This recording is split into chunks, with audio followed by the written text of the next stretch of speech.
Hello world. Today we're going to talk about why you wouldn't survive a day in ancient Rome. The illusion of glory. Rome as you've never imagined. You step into the ancient city of Rome with all the romantic ideas the modern world has given you. Marble, statues, noble senators in flowing togas, emperors giving rousing speeches before crowds in the forum, and grand triumphs parading through the streets. But the instant you arrive, all of that shatters. The smell hits first, a choking, sour blend of human waste, rotting food, smoke, sweat, and damp wool. Rome, the eternal city, stinks like a wet alley behind a tavern on a summer day. You blink through the haze of smoke and dust. There are no clean white marble columns here, only stained stone, graffiti-covered walls, and layers upon layers of grime. The noise is deafening. The constant clatter of iron on cobblestone, the shouted arguments of merchants, the cries of beggars, the braying of donkeys, the distant scream of someone being beaten or robbed. Rome is alive, but not in the way you hoped. It is bloated, chaotic, dangerous. You're just one more body in a mass of nearly 1 million crammed into a city that was never meant to hold this many souls. You thought Rome was an empire of reason and refinement. What you found is a city stretched to the edge of collapse, held together with blood, fear, and desperation. There is no quiet corner, no safe refuge. You have entered a world where survival is a skill, not a right. Welcome to the insula. Your new home is a death trap.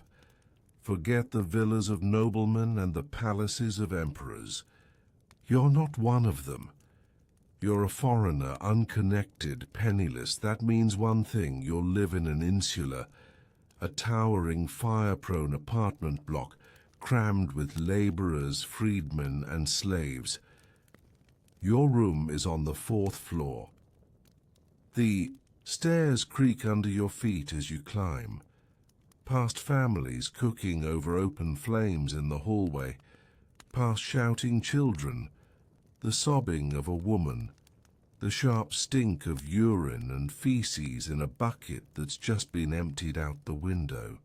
You find your room, 6 feet by 8, no window, no ventilation, no furniture, just straw and a ceramic bowl someone left behind. The walls are paper thin. You can hear your neighbor muttering in his sleep. A rat skitters across the floor. Your lungs already feel tight. The air is damp and smells of mildew. There is no running water, no latrine, no light once the oil lamp burns out. In summer, it is suffocating. In winter, freezing. At any moment, the entire building could collapse or catch fire. No one will save you. The city burns constantly. The bucket brigade will arrive too late, if at all. This is your reality. And the day has just begun. The hunger that never leaves. Food, filth, and famine in the eternal city. You awaken before the sun rises, not because you choose to, but because the city never truly sleeps. The groaning of wood beams, the low murmurs of prayer from a neighbor, the metallic clatter of a rat knocking over a bowl, and the faint smell of feces seeping through the floorboards jolt you from sleep. Your stomach growls, not out of habit, but with the deep, gnawing emptiness that only true hunger can produce. The kind of hunger that twists your guts and sharpens your every thought into a single desperate focus. Find something. You step out. Into the early light, joining thousands like you, bodies moving like a sluggish river through narrow alleyways still wet with the night's filth. You pass overflowing cesspits, dried blood from a bar fight 2 nights ago, the body of a man nobody has claimed, already bloated in the heat. There is no breakfast unless you can your best chances pulse. Vendors crowd the market squares, shouting, sweating, bargaining. Food is displayed in baskets, some fresh, most not. Fish stink in the sun. Meat is swarming with flies. Bread is hard as rock unless you pay extra. You consider stealing. Everyone does. But thieves are flogged or crucified if caught, and you know your legs aren't fast enough to outrun the lictors.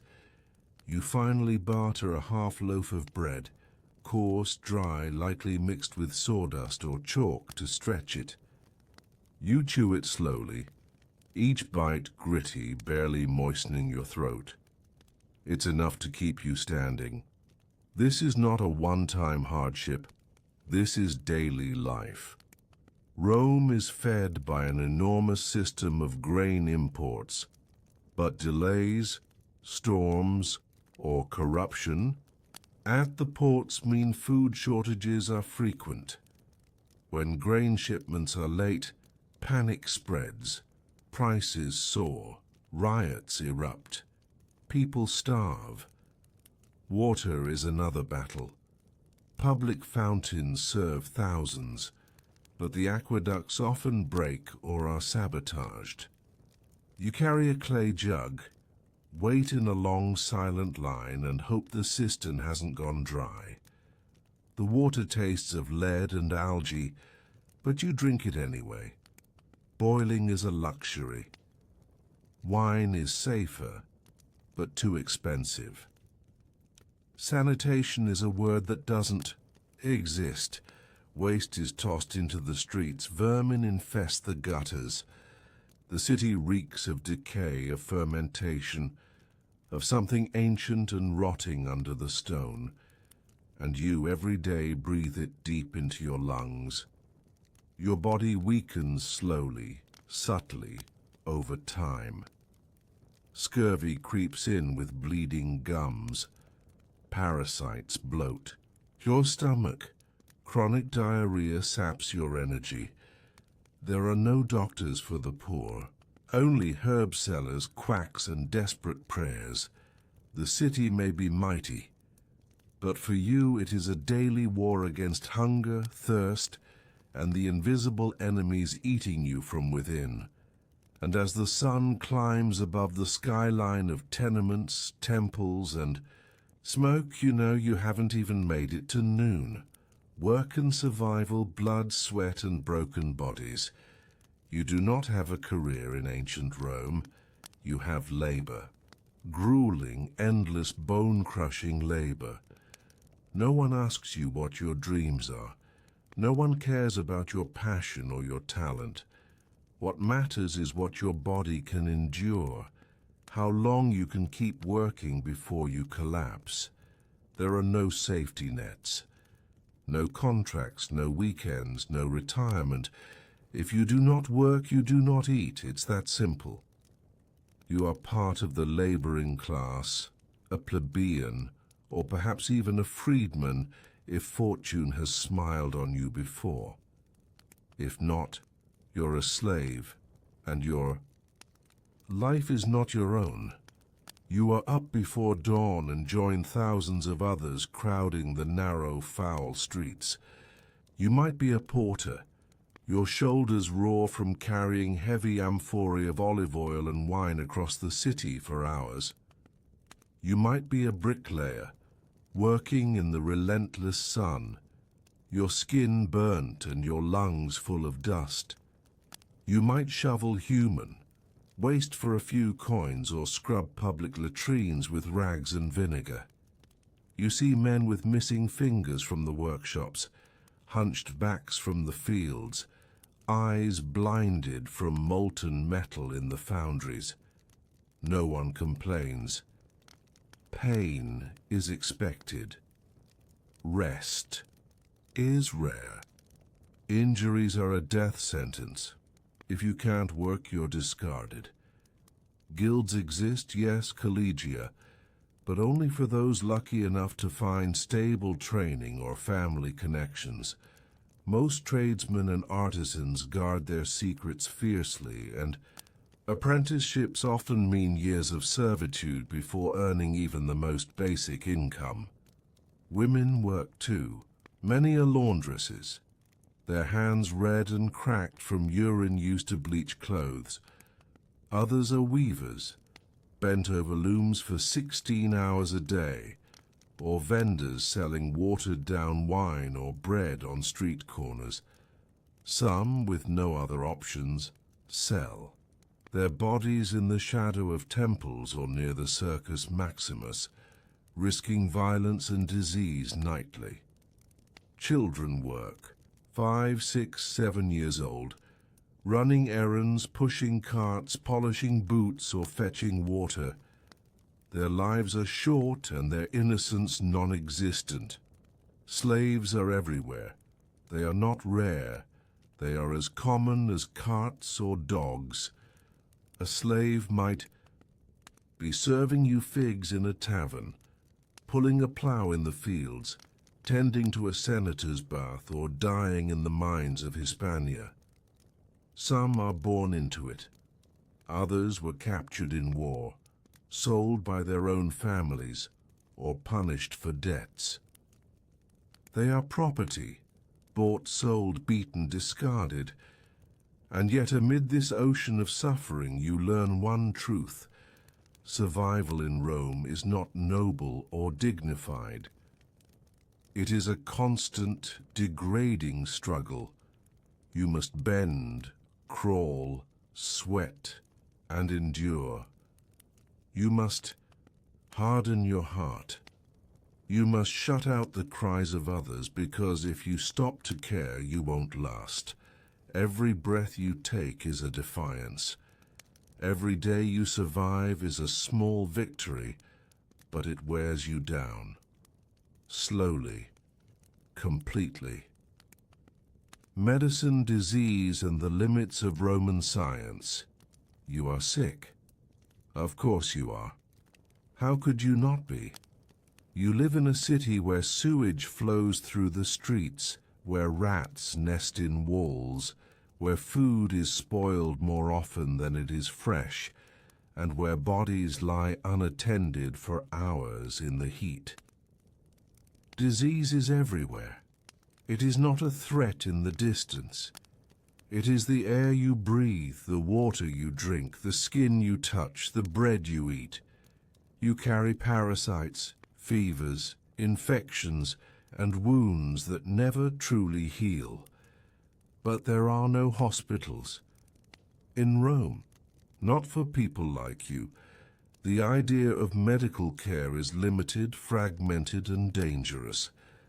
If you are wealthy, perhaps you can afford a physician trained in the works of Hippocrates or Galen.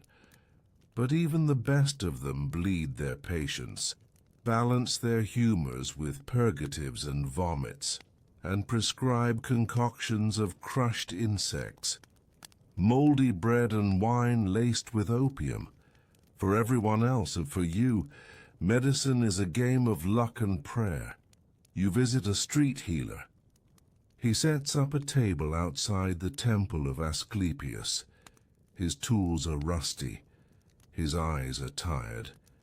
He offers you a poultice of herbs, a boiled frog leg, and a warning to avoid the full moon. His diagnosis is vague. Your bile is corrupted. You must avoid figs and bathe in warm goat milk. You pay him in copper coins and walk away more confused than when you arrived. Infections fester. A small cut on your foot becomes a swollen, pulsing abscess. Your gums bleed when you eat. Your joints ache as if rusted from within. You hear others coughing, deep, wet, endless coughs. Tuberculosis, pneumonia. Maybe worse. The plague comes in waves. Sometimes it's a fever that kills in a day. Other times it's dysentery, turning your insides into water and leaving you hollowed out on the floor. There are no cures, only hope. You light a candle at the shrine of a minor god. You offer a coin, a lock of hair, a small statue carved from bone. The temples are filled with the sick and the dying.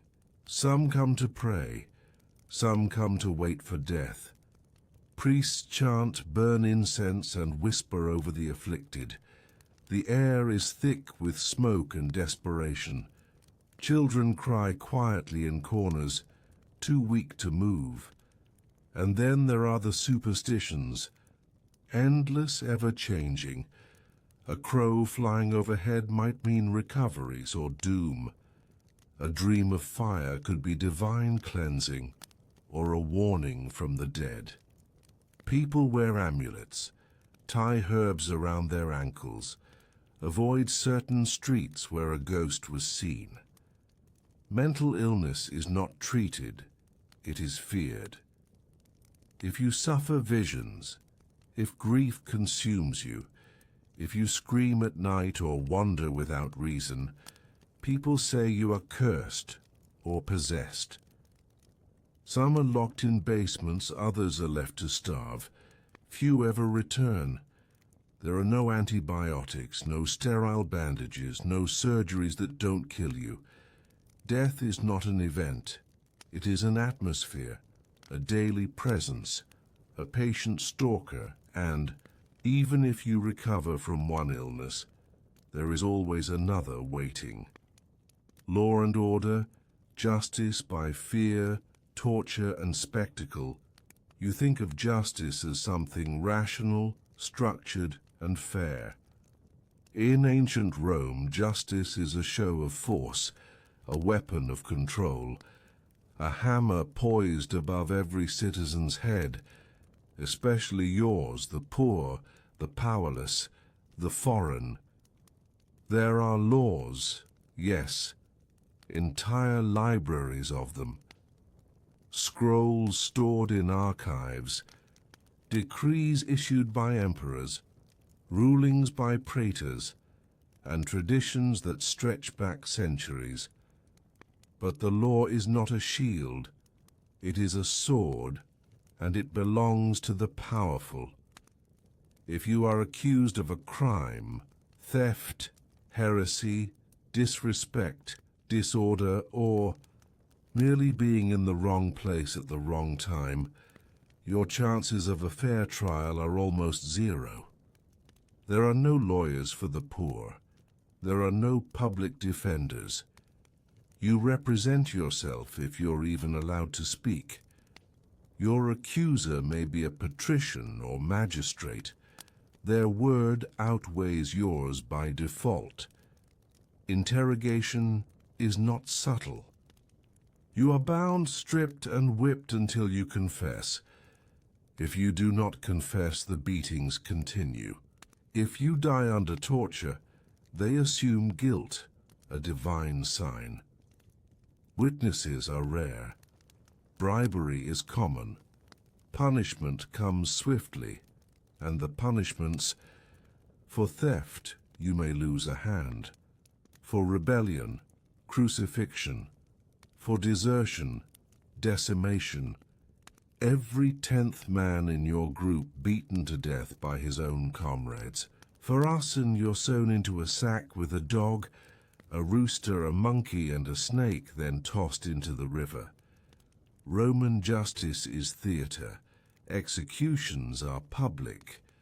People gather in forums and arenas to watch convicts be scourged, burned, mauled by wild animals, or forced to fight gladiators. Children cheer, vendors sell bread and wine. It is a holiday, a celebration of discipline and Roman virtue. And even if you are innocent, it doesn't matter. If a fire starts near your insula, someone must be blamed. If you look suspicious, that someone could be you. If a nobleman is insulted, by your glance your fate could be sealed. If you owe money to the wrong person, you might be enslaved to repay it, or killed if the debt is inconvenient. Roman prisons are not built to house people long-term. They are holding cells for the condemned, dark, wet, infested holes in the ground where men rot for weeks before trial. If you enter, you do not return clean. If you return at all, no one cares for the poor's grievances. If your child is killed by a cart, if your wife is beaten by a soldier, if your neighbor poisons your well, you are expected to endure it, or seek private revenge, risking your own life in the process. Order in Rome is not maintained by fairness. It is maintained by terror, by the knowledge that someone is always watching, judging, waiting to crush dissent. There is no comfort in the law, only fear. And as you walk past a crossroad where a man hangs nailed to wood, vultures circling overhead, you understand the message. Behave, obey, or this could be you. Entertainment and escape. Blood, bread, and distraction, you are exhausted. Your body aches from labor. Your stomach burns with hunger. And your mind is frayed by disease, fear, and endless noise. You crave escape, relief, something, anything, to silence the grinding machinery of Roman life. And Rome offers you that, not mercy, not peace, but distraction. The city feeds its people two things, bread and circuses, panem et circenses. The bread is stale, rationed, and sparse, but the circuses, they are magnificent, monstrous, unforgettable. You walk among a crowd of tens of thousands, surging like a tide toward the Colosseum, the Flavian amphitheater, the great stone moor that swallows the suffering masses and spits them out laughing, screaming, drunk on blood and spectacle. You stand in line for hours to get in. You are jostled, shouted at, pawed, pressed against the backs of strangers. You smell sweat, oil, meat, and wine. You see vendors shouting, children pickpocketing, prostitutes slipping into alleys, men gambling on who will die first in the arena. Entry is free, paid for by emperors to keep you distracted from the failures of the empire. You climb the stone, steps to your place high in the stands. The higher you are, the poorer you are. Senators sit below, shaded from the sun. You sit exposed, squinting, sweltering, with a scrap of fabric over your head. Your feet dangle over sticky, beer-soaked stone. Then the games begin. Trumpets blare, drums pound. The roar of the crowd shakes your chest. The gates open. First come the beasts. Lions from Numidia, tigers from Asia, elephants with painted tusks. They are starved, beaten, made to charge at slaves dressed in rags, screaming. Some are criminals condemned to die at bestias, torn to pieces as punishment. The crowd cheers, laughs, children point. Blood stains the sand red. Next the hunts, trained fighters slaying panthers with spears, dodging horns, stabbing boars as they charge. Sometimes animals fight each other. Bear versus bull, dog packs versus leopards. It's not combat. It's cruelty refined into entertainment. Then the executions.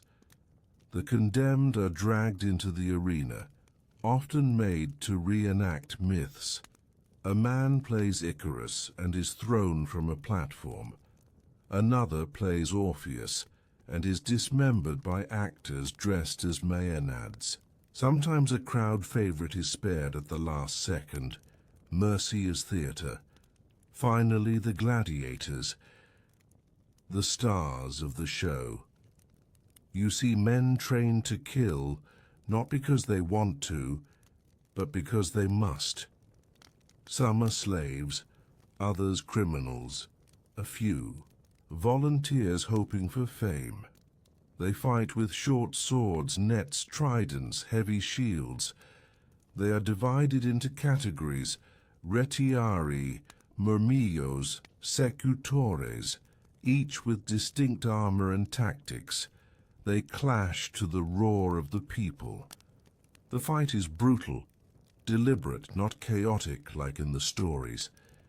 Every blow is calculated, every movement honed through years of training and pain. Blood sprays, bones break, men fall. When one gladiator is down, the other stands over him. The crowd screams. Thumbs go up or down. The editor, the game's sponsor, maybe even the emperor, decides his fate. If spared, he lives to fight again. If not, his throat is slit before the crowd. His body is dragged away like meat. And you cheer, you shout. For a few hours, your hunger fades. Your fear recedes. You are part of something larger, darker, a shared ritual of escape through destruction. When the games end, you exit back into the filthy streets. But the blood is still in your eyes, the roar still in your ears. Rome has reminded you that death is power, and power is spectacle, and you will come again. Fire, flood, and collapse. When the city eats itself, Rome is not a safe city. It is not a place of order and calm. It is a living, breathing beast, and sometimes it turns on itself. You live in an insula, a wooden tenement stacked high above the street, built fast, cheap, and packed tight with desperate people. At night you sleep in a room barely large enough to lie down, sharing walls with 6 others. Candles flicker. Oil lamps burn low. A single spark can become catastrophe. And one night, it does. You awake to screams. You smell smoke. You feel the heat before you see the flames. Someone's stove flared up, or maybe a drunk knocked over a lamp. Maybe the gods are punishing the city again. It doesn't matter. Your building is on fire. There is no fire department, only vigiles, underpaid watchmen, with buckets and axes. By the time they arrive, half the block is ablaze. The streets are too narrow for wagons. People scream. Children vanish in the smoke. Some leap from upper stories to escape. You see a man on fire run past, howling like an animal. You flee with nothing, no possessions, no savings, no plan. The fire spreads fast, fanned by wind and desperation. Wooden balconies collapse. Roof tiles explode from the heat. The air is thick with ash, heat, and the smell of burning flesh. By dawn, dozens are dead. Hundreds are homeless. Your home is gone, and then the looting begins. In the chaos, criminals take everything that isn't nailed down. Gangs roam the ruins, cutting throats, stealing bread, dragging women into alleys. The guards don't intervene. Some join in. A week. Later, a flood hits. The Tiber bursts its banks. Streets become rivers. The dead from the fire float past the forum. Disease follows the flood. Cholera, typhoid, pestilence, Rome doesn't stop.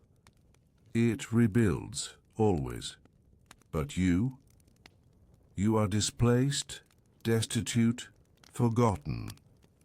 Disaster is not rare in Rome. It is seasonal, and survival depends not on strength or skill, but on being lucky enough not to be in the wrong place when the city burns. The end of the day, darkness, despair, and the long wait for death night falls like a weight in ancient Rome, not gently, not silently, but like the slow descent of a tombstone being lowered over your life. The heat of the day may fade, but the danger does not. It transforms. It grows teeth in the dark. There are no streetlights, no warm windows glowing in the evening. The torches that flicker along major roads are few and dim, and in the narrow alleys where you live, there is only blackness. Blackness and the sounds, dogs snarling, footsteps behind you, the cry of someone too weak to scream. You don't walk at night unless you have no choice, and tonight you have no choice. Your home, if you can call it that, was flooded weeks ago. You've been sleeping under a canvas near a collapsed bathhouse, and now even that has been taken from you. So you walk, searching for shelter, for safety, for something other than the cold stone under your bare feet. You pass others. Some huddle together for warmth, some beg. Some stare without blinking, broken by hunger or madness or both. The city's facade, its marble temples, its heroic statues vanish in the dark. What remains is bone and dirt and silence. A man grabs your wrist. He wants your sandals. He threatens to break your fingers. You slip away only because he is too drunk to chase you. This is normal. You expect it. There is no one to help you. The vigils do not patrol here. The lictors guard the wealthy, the senators, the temples. You are beneath their notice. You try to rest in a doorway, but you cannot sleep. Not really. Every sound is a threat, every shadow a knife, and then the cold begins to set in. Not just in the air, but inside you, in your joints, your belly, your soul. You haven't eaten in 2 days. You drank from a public fountain earlier, and now your stomach turns with cramps. You might vomit, or worse. You don't know if the water was clean. You doubt it was. Somewhere nearby, someone is crying. It's a child, maybe 4 years old, alone. You don't go to them. You've learned not to. You can't save anyone. You can barely save yourself. You think about tomorrow, what it might bring. Bread, maybe. Work, if you're lucky. A beating, if you're not. Maybe you'll get sick again. Maybe you already are. You try to remember when you last felt well. You can't. The night deepens. Your limbs stiffen. You curl into yourself. You dream briefly of heat, not from the sun, but from fire. Your body remembers the flames of the last great blaze. Even that memory offers more warmth than the present. You wonder how long this will go on. A month, a year, a decade? But deep down you know you won't last long. No one does. Not here, not like this. In ancient Rome, the end doesn't come with glory. It doesn't come in the arena, or with a soldier's honor, or in the pages of history. It comes in silence, in filth, in darkness. You die as you lived, cold, hungry, forgotten. reflections from the present, why you wouldn't survive a day in ancient Rome. Now close your eyes. You're back in your own time, the 21st century. The hum of electricity surrounds you. Your mattress cradles your spine. Clean water runs from your tap. Your stomach, though maybe not full, has known the taste of choice. The air you breathe is not thick with ash, nor swarming with disease. You have laws, you have medicine, you have rights, and you have no idea how fragile all of that truly is, because a single day in ancient Rome would dismantle you, not just physically, though your body would surely fail under the weight of hunger, filth and infection, but mentally, spiritually, morally. Every belief you hold about fairness, dignity, life would be tested, shattered, spat upon. You wouldn't survive the stench. You wouldn't survive the lack of silence. You wouldn't survive the chaos, the cruelty, the indifference of a world that measures human life in copper coins and laughs at pain. You wouldn't survive the food, not the spoiled grains, not the sour wine, not the rancid meats. You wouldn't survive the labor, not the ceaseless carrying, lifting, scrubbing, hauling, breaking, building. You wouldn't survive the law, where guilt is presumed and truth is irrelevant. You wouldn't survive the violence, casual, daily, legal, encouraged. You wouldn't survive the nights, the freezing, gnawing void where fear walks freely and death is a companion.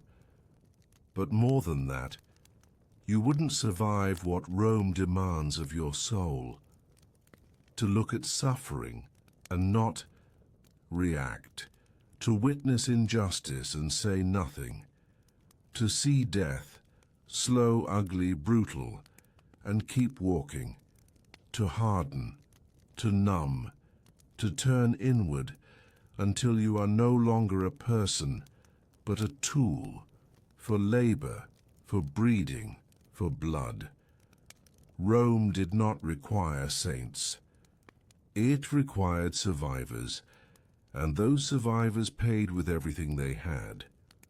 So when you romanticize the past, the togas, the forums, the poetry and marble and wine, remember what that world was built upon. Backs broken under loads of stone, stomachs twisted in hunger, necks bowed under the shadow of the cross. You could visit ancient Rome, perhaps, for a moment in imagination, in story. But live there, you wouldn't last a day. The slave market, the flesh economy of Rome. The morning light cuts through the hazy fog that clings to the Tiber River, but here in the slave market, the air is thick with dust, sweat, and despair.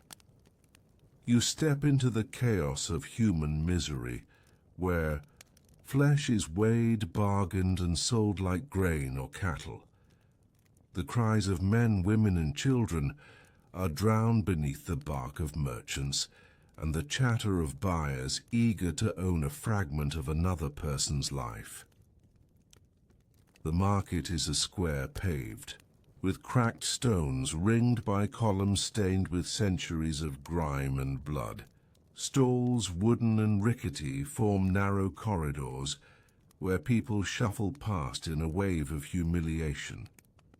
Slaves are chained together, forced to stand for hours under the scorching sun or the biting cold, their bodies exposed for inspection, arms stretched, teeth bared, scars counted like inventory marks.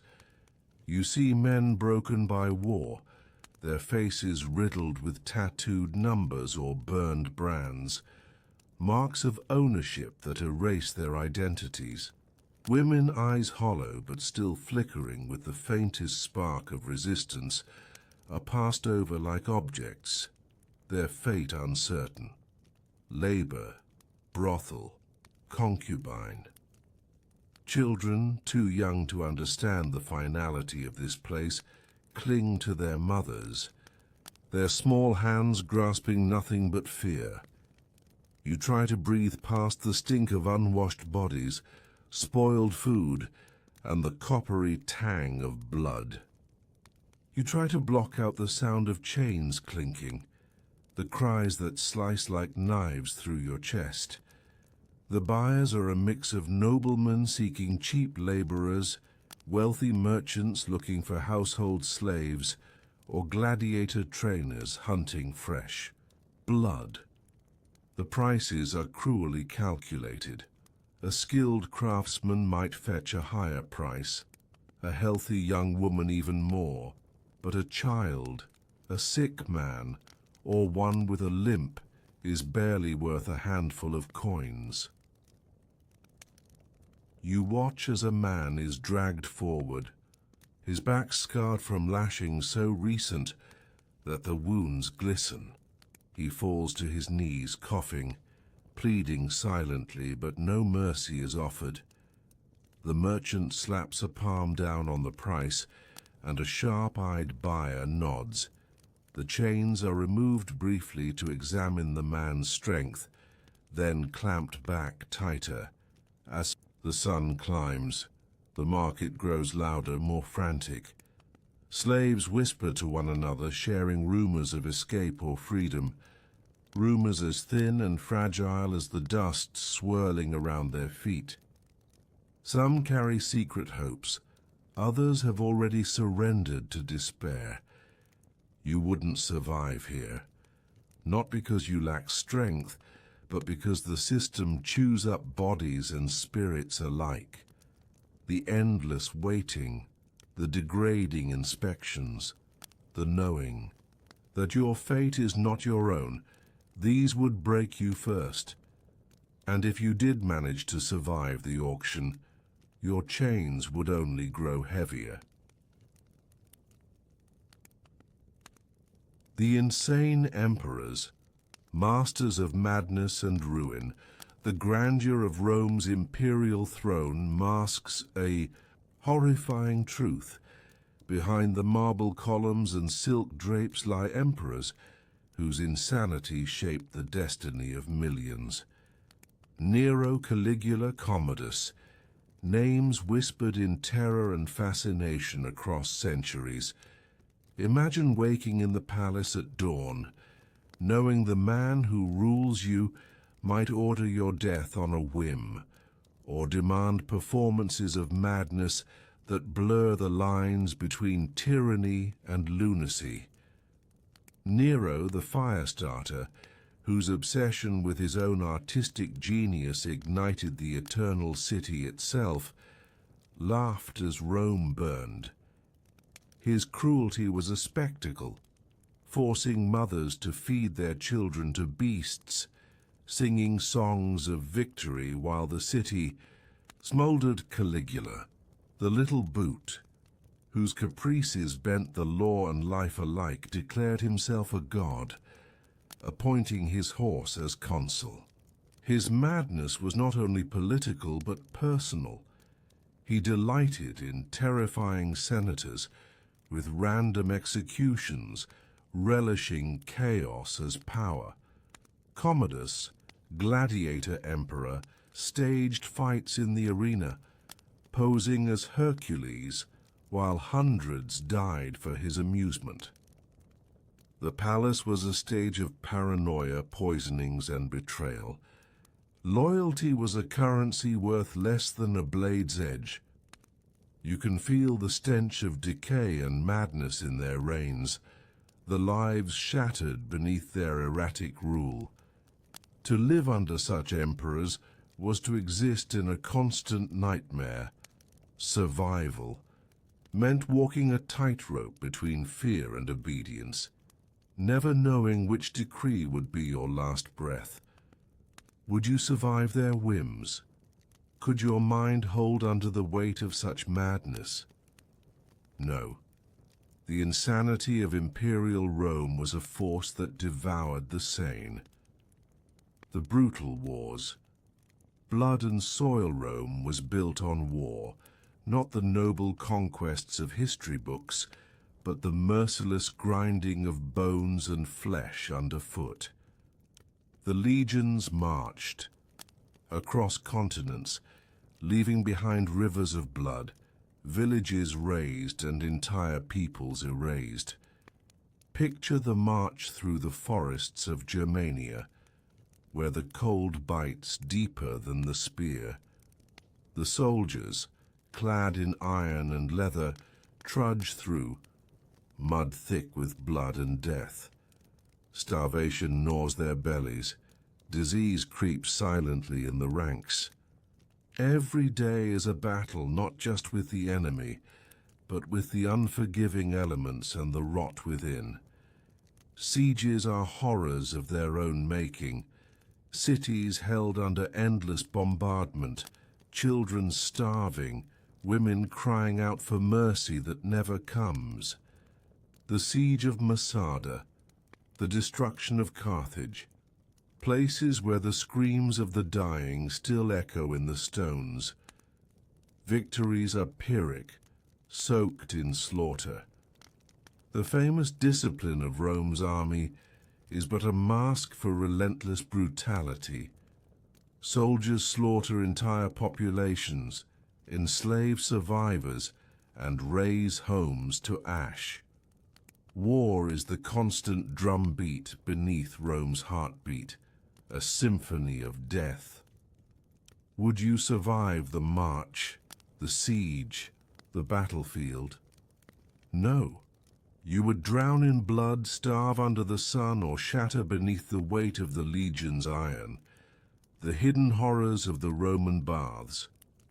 At first glance, the Roman baths seem like a place of leisure, a sanctuary of warmth and cleanliness in a dirty city. But beneath the steamy surfaces lie horrors the well-dressed citizen would never dare imagine.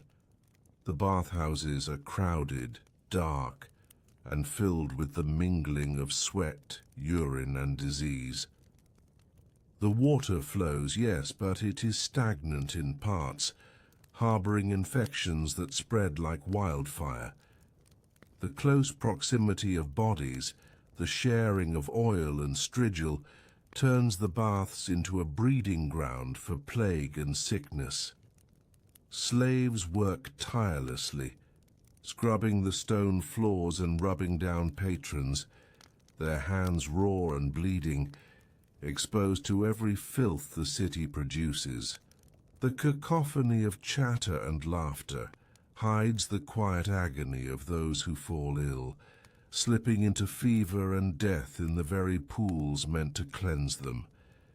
You'd think a bath is a refuge, but in ancient Rome it's a crucible of infection and humiliation. The baths expose every flaw, every blemish. They reveal the raw humanity beneath the togas and jewels. Could you survive a day in those steaming, crowded halls? No. You'd leave sick, exhausted, and more vulnerable than before.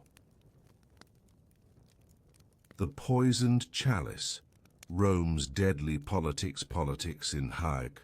Rome is a game played with poison, daggers, and whispered conspiracies in shadowed halls. Senators and advisors trade favors and lives in equal measure, always seeking power through any means necessary. Assassinations are common. The death of Julius Caesar is only the most famous example, but countless others met silent ends in dark corridors. The emperor's closest confidants might plot to replace him overnight, poisoning his wine or strangling him in his bed. Trust is an illusion. Every conversation is a potential trap. Every ally could be an assassin in disguise. The paranoia grips the city. seeping into every level of government, leaving Rome a web of betrayal and fear. You wouldn't survive the game. One wrong move, one misplaced word, and your throat would be slit before dawn. The daily hunger, food. Scarcity and poisoned bread in the heart of Rome. The market stalls overflow with the appearance of plenty, but the truth beneath is grim. Food is scarce, prices soar, and hunger gnaws relentlessly at the bellies of the poor. The grain dole, a lifeline for many, is unreliable and often contaminated. You see the faces of children swollen from malnutrition, their eyes dull and glassy. Bread, the staple of Roman life, is often adulterated with chalk, sawdust, or worse, poisonous substances meant to stretch limited supplies. The wealthy feast on exotic delicacies, but for the masses each meal is a gamble with survival. Foodborne illnesses spread quickly, and with poor sanitation, outbreaks of dysentery and cholera become regular killers. The smell of rotting food mixes with the stench of open sewers, painting a grim picture of daily survival. Could you survive the hunger and the risks of poisoned bread?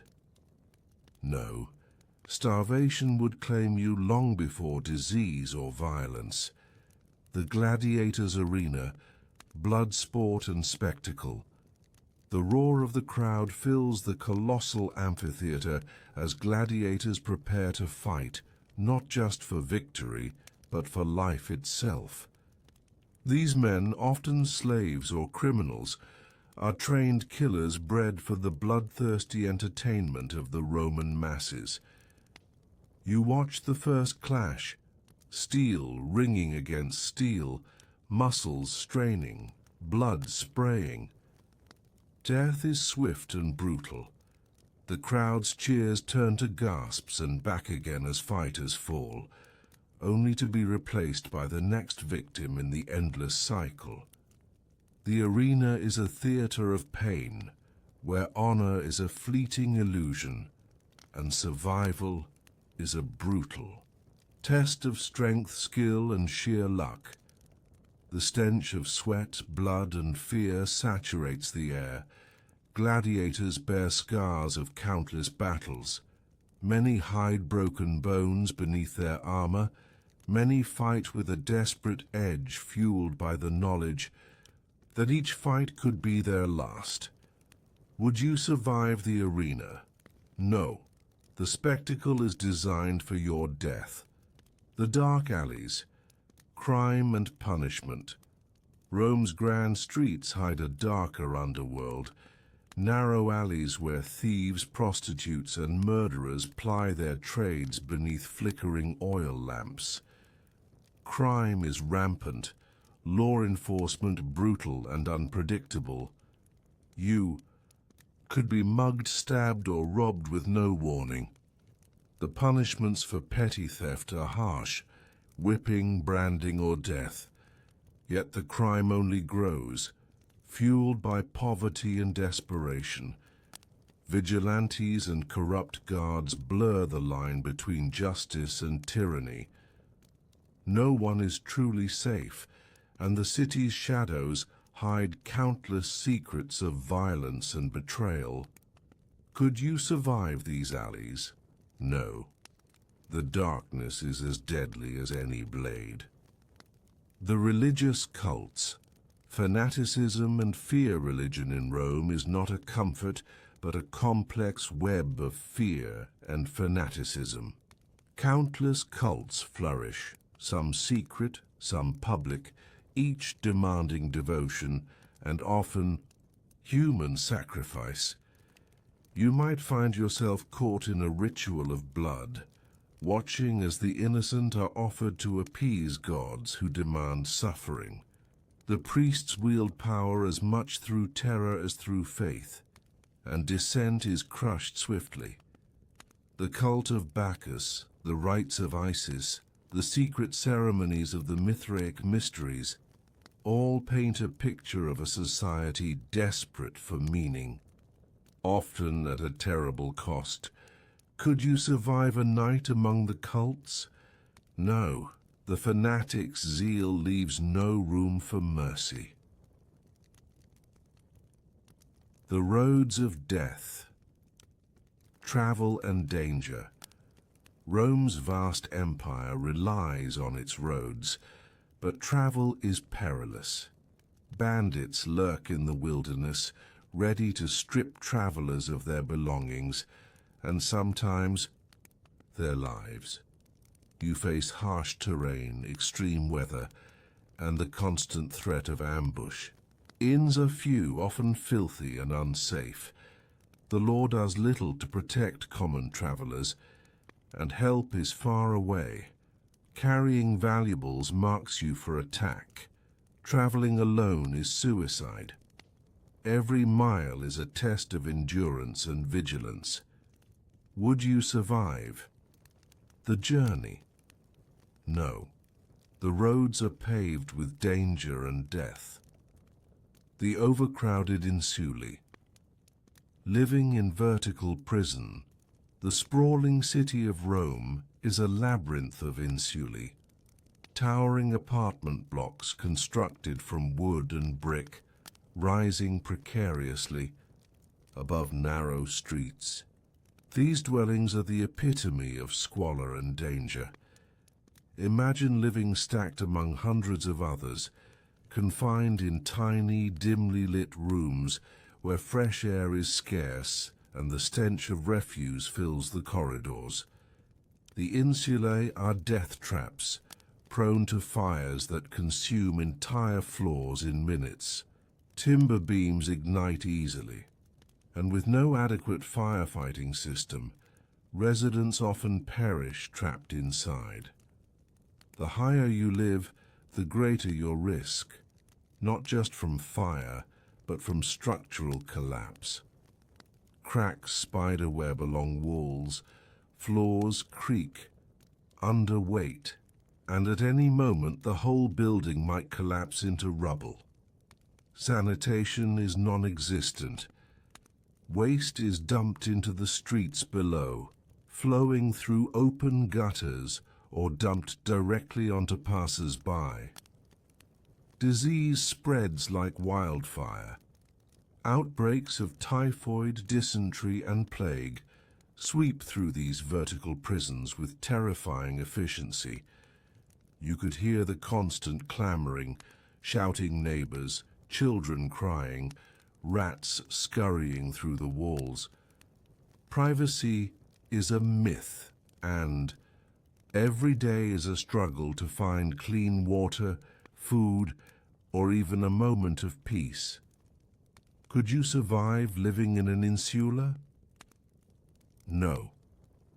The risk of fire, disease, or collapse would claim your life long before despair does. The brutality of Roman justice, cruelty. As law, Roman justice is a spectacle of cruelty. Punishments are brutal, public, and designed to terrorize the populace into submission. Crimes, both petty and severe, meet with tortures that twist flesh and mind alike. Thieves are often crucified, a slow, excruciating death lasting days, their bodies left to rot as a warning to others. Those who challenge the emperor face beheadings, or worse, damnatio ad bestias, death by wild beasts in the arena, a gruesome spectacle of blood and fear. The judicial system is corrupt. Trials are often a sham, decided by bribery, favoritism, or political intrigue. The innocent are not spared. Accusations can lead to exile, confiscation of property, or torture until confession. Even debtors are not safe. Being unable to pay can mean enslavement or public flogging.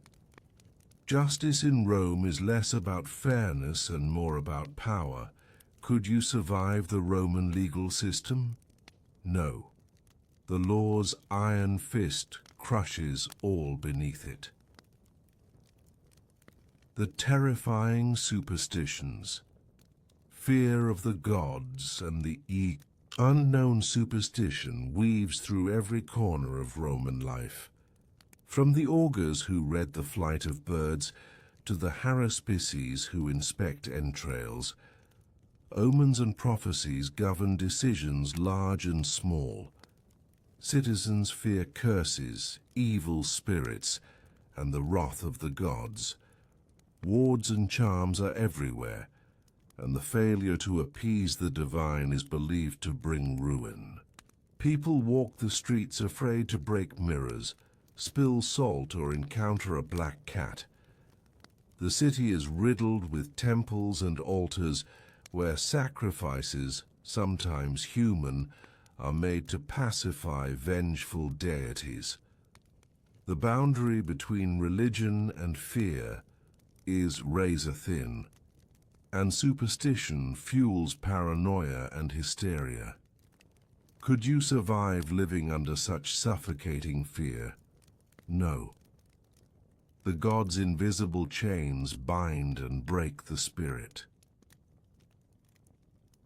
The miseries of childbirth. Death and despair. Childbirth in Rome is a perilous ordeal. Medical knowledge is rudimentary, and complications often mean death for mother and child alike. Women give birth surrounded by midwives, but the chances of survival are slim. Infections run rampant. Without sterilization, wounds fester, and sepsis claims many lives. The pain is unbearable, and many women die screaming or slip quietly into unconsciousness, never to awaken. Infant mortality is staggeringly high. Many children die within their first year due to malnutrition, disease, or neglect. The loss is so common that grief is numbed, but no less tragic. Could you survive childbirth? In ancient Rome? No, the odds are merciless. The gladiator's fate, life at the edge of death. Returning to the gladiators, these men live on a knife's edge. Their training is brutal, their lives short. Behind the blood and spectacle lies a daily reality of pain, fear, and broken bodies. Gladiators endure grueling drills, injuries that never fully heal, and the constant threat of death. The arena is both a stage and a tomb, and even the victors live with scars that mark them for life. Many gladiators are slaves or prisoners, stripped of freedom and dignity. Their only hope lies in the rare favor of the crowd or the emperor. Could you survive the gladiator's life? No. The arena is designed for your destruction. The imperial banquets, decadence and poison. The imperial banquets are displays of unimaginable wealth and decadence, but beneath the glimmering surface lies a world of excess, poison, and paranoia. Emperors and nobles gorge themselves on exotic dishes, peacock tongues, dormice stuffed with nuts, and fermented fish sauces. But such feasts often mask darker intentions. Poisoning is common in the cutthroat politics of the elite, and every meal could be your last. Guests watch each other carefully, eyes flicking to goblets and plates, suspicion thick as the rich wines. The banquets are also breeding grounds for disease. Food is often prepared in unsanitary conditions, and overeating weakens the body. Could you survive an imperial feast? No, the poison lurks in every bite. The roads of Rome. Ambushes and bandits. The famous Roman roads are marvels of engineering, but also hunting grounds for thieves and bandits. Travel between cities is fraught with danger. Highwaymen lurk in forests, and mountain passes ready to strike. Travelers are robbed, beaten, or killed with little chance of rescue. The law cannot protect those on the road. The roads are also scenes of brutal military marches and forced marches of prisoners, where exhaustion and cruelty reign. Could you survive a journey on Roman roads? No. The road is a path to death. The horrors of the circus. Maximus. Blood and chaos. The Circus Maximus is a place of exhilaration and terror. Chariot races draw massive crowds, but the danger for racers and horses is immense. Wrecks are frequent and often fatal. The crowd's bloodlust is insatiable, cheering crashes and deaths. The games symbolize Rome's love of spectacle and violence. Could you survive as a charioteer? No. The circus is a stage of carnage. The plague and disease. Invisible killers. Rome is rife with disease. Plagues sweep through the city, killing thousands. Hygiene is poor, water sources contaminated, and medical knowledge limited. Epidemics. Spread quickly, overwhelming hospitals and homes. Fear and superstition rise as death stalks every street. Could you survive the plagues? No. The invisible enemy is merciless. The Roman military, discipline and destruction. The Roman army is ruthless. Discipline is enforced with brutal punishments, flogging, decimation, killing 1 in 10 soldiers, and executions. Soldiers live in harsh conditions, endure long campaigns, and face constant danger. Morale is fragile, and mutiny is met with swift death. Could you survive the legion? No, the army crushes the weak. The insanity of Emperor Nero. Madness and mayhem. Emperor Nero, infamous for his cruel extravagance and erratic behavior, ruled Rome with a terrifying caprice. His madness manifested in countless ways. He allegedly played his lyre as Rome burned, ordered brutal persecutions, and indulged in sadistic displays of power. Nero's paranoia grew daily. He saw conspiracies in every shadow, executing senators, friends, and family with no hesitation. His parties were grotesque, involving excessive drinking, orgies, and cruel games. Rumors of his madness spread throughout the empire, sowing fear among citizens. Under his reign, justice crumbled, and the city became a playground for his whims. The great fire that devastated Rome may have been set deliberately to clear space for his grandiose palace, the Domus Aurea, a golden monument to his ego. Could you survive living under Nero's reign? No. Madness and terror ruled the streets. The barbarian invasions. Chaos at the borders. Rome's vast empire was constantly threatened by barbarian tribes, Goths, Vandals, Huns, who raided, pillaged, and destabilized the fragile peace. The borderlands became war zones, villages burned, populations scattered or enslaved. The Roman legions fought fierce battles, but often found themselves overwhelmed. Life in these regions was a constant cycle of fear, flight, and bloodshed. Refugees poured into the cities, swelling the already overcrowded slums and spreading disease. And famine.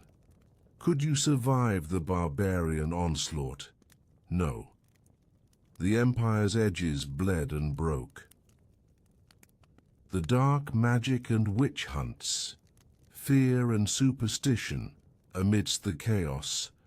Belief in magic and witchcraft flourished. Accusations of sorcery were common, and those accused faced brutal trials and executions. Women were often scapegoats, tortured for crimes they did not commit. Magic was feared as a force that could bring curses, disease, or death. Secret rituals, potions, and curses filled the darkest corners of the city. The witch hunts were merciless. Confessions were extracted under pain, and death was the inevitable sentence.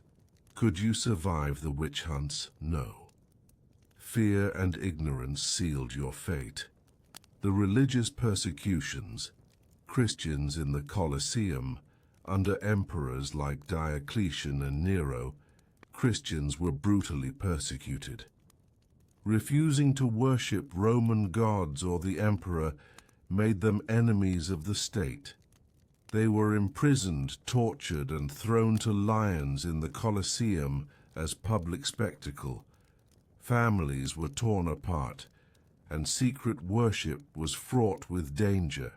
The underground catacombs became places of refuge and death. The faith of these early Christians was a beacon of hope amidst the darkness. Could you survive as a Christian in ancient Rome? No. Faith often meant martyrdom. The slave markets, human lives for sale, slavery, was the backbone of Roman society. Slave markets were brutal places where humans were inspected, bargained, and sold like livestock. Families were torn apart. Men, women, and children were stripped of dignity and sold to the highest bidder. The conditions for slaves were harsh: overwork, abuse, and no legal rights. Many slaves resisted through escape or rebellion, but the consequences were deadly. Could you survive as a slave? No, chains and cruelty defined your existence. The wild beasts, death in the arena beyond human combat. The arena also hosted brutal fights between men and wild animals, lions, bears, elephants. These fights were spectacles of death. Animals were starved and provoked. Humans faced the beasts armed only with weapons and desperation. Many perished swiftly. Others endured prolonged agony before death. Could you survive the beast fights? No. Nature's fury is unforgiving. The economic collapse, poverty and desperation roams. Economy was unstable and often collapsing under its own weight. Inflation, corruption, and war drained resources. The poor suffered most, pushed into deeper poverty. Inflation made food and goods unaffordable. Unemployment soared. Desperation led to crime, riots, and unrest. Could you survive economic collapse? No. Hunger and violence dominate. The political intrigue, poison, lies, and power. The Roman political scene was a battlefield of deceit and murder. Senators, generals, and emperors plotted constantly. Poisonings were common, as were assassinations, in the dead of night. Trust was scarce. Alliances shifted like sand. Survival depended on cunning, loyalty, and luck. Could you survive Roman politics? No. The game is deadly. The public baths. Pleasure and peril. Rome's public baths were centers of social life, but also places of risk. Disease spread easily in warm, crowded pools. Violence sometimes erupted over disputes or theft. Prostitution was common in bath complexes. Privacy was non-existent. Spies and informers lurked everywhere. Could you survive life in the baths? No. The risks lurk beneath the surface. The final collapse, the end of an empire. After centuries of glory, Rome's decline was marked by chaos, invasions, and decay.